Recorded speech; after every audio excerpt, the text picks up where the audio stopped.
They say the Nobel Prize goes to the person who has the best answer, not the person who has the best answer, but the person who asks the best question. So in this segment called Tell Me Why, we bring together an elementary school kid who has a great question and a scientist who can explain it for all of us. Today we're joined by Owen Nannerone, who's a keen 10-year-old inventor and entrepreneur, and his dad Len, and one of our favourite physicists, Erez Lieberman-Aden. Now Owen, thanks for being on HuffPost Live, buddy. I know you've got a question about this golf tee that you invented. Can you just explain to us first how the golf tee works? It works by distance and speed, so which is when you hit the ball, it measures the speed, measures the distance of the golf ball, how fast it's traveling, golf ball. What made you invent it? What made you think of doing it? Well, I was playing golf one day, and I just wanted to technically just measure what the speed and distance of it was hitting at, where I could know how far I was hitting it. To improve your swing? Yeah. And so what did you build? What does the tee actually do? The tee itself measures how hard your swing is. So basically, what the swing is at. So if you're hitting the ball, it measures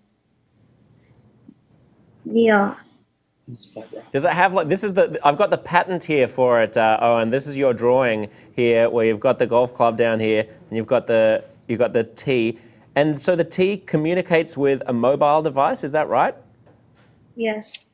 And so it sends information about how fast the golf club is going and the direction the golf club is going. So then afterwards, do you then look at it and you get all the information about your swing so you can improve? Yes. Owen, Erez, I want you to talk to us about the physics of what's going on here, because I know that Owen has some questions about exactly how he can make this tee more robust. But before we get to them, I want to kind of understand exactly what's happening, what's going on when you swing a golf club at a tee. Well, I mean, to some extent, you can really think about it as the impact between the head of the club and the ball. That's basically what's going on in golf. It's not terribly different than pool, except that in pool, the stick and the cue ball are not permanently attached to one another. But it's roughly the same idea. You move the stick moves the cue ball, or the head of the golf club, and eventually that head of the golf club collides with another downstream ball and transfers some of its energy to that ball that's downstream. Sorry, go ahead. So what's really basically happening is it's just you can think of it, simplifying a little bit, but you can think of it as just a collision between a fast-moving object, namely the head of the golf club, and a stationary object, namely the golf ball.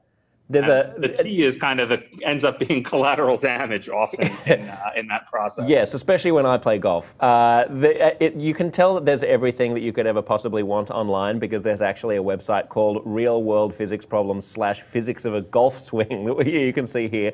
And if you scroll down through it, they've got these cool images of Bobby Jones. It's a strobe image of Bobby Jones' golf swing in the 1940s. Look at that. That's the actual arc of a golf swing. And they put these circles around it. Can you just explain for us, Erez, what centripetal force is, what centrifugal force is, and what the difference is? Sure, absolutely. So centripetal force is basically the tendency of an object that is moving to want to continue moving in the same direction. It's basically just inertia.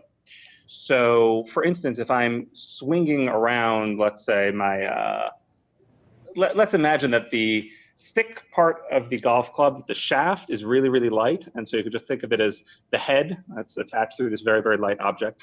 If I'm swinging that around and then I let go of it, the club head is going to want to keep going in the same direction that it was going before. That's just inertia. And the fancy word for that we use in the context of circular motion is something called centripetal force. Now, let's suppose that I don't want my golf club to go flying away because it will look silly, or I'm playing baseball. I don't want my baseball bat to fly away. I want it to continue in its circular motion. So I have a problem because, the golf club, it wants to do what inertia tells it should do, which is it's an object in motion. It wants to stay in motion. So it's going to have that tendency to keep going in a straight line. I want it to go in a circle. That means that I have a job to do in order to keep it going in a circle, which is that I have to apply what's called a centrifugal force, a force that will keep that golf club going in the circular motion that I want it to go to. Got it. Owen, what issues have you had with your experiment? That the impact of the club is too hard, so it breaks the ball. So it breaks the tee. And so why does it break the tee but not the ball? Because the ball is strong enough to withstand it. Got it. Erez, do you have any solution about how to make something sufficiently robust to be able to withstand the impact of a golf club? Well, there's one solution that makes you a much worse golfer, which is to not follow through on your swing. One of the big problems that the tee has, right, is that the tee can be pretty strongly fixed into the ground, and it gets hit by this, very, very, very rapidly moving object, namely the head of the golf club. And if the golfer follows through on that swing, then the bottom of the tee is fixed into the ground, the top of the tee is not, and so you break off the top of the tee. There's the potential for that. So one solution is you don't follow through on your swing. In that case, you basically kind of pull up short a little bit as you're about to get around to the ball. That's a great solution if you want to save tees. Not a great solution if you want to perfect your golf swing, sadly. Yes, you'll be a very, very crummy golfer. You invent a whole bunch of stuff, right? Do you have I'm told that you have invented a turtle trap? Yeah. Can we see it? Awesome. Where do you catch turtles? I have a cranberry bog down that way. How many turtles have you caught? A ton. Cool. And you also like explosions, right? Mm-hmm. Do you, Len, how do you feel about this budding hobby of your child to be getting into improvised explosives?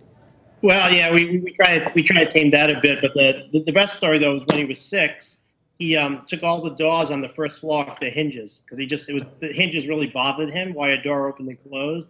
And so it took 4 of us to rehang all the doors the whole weekend.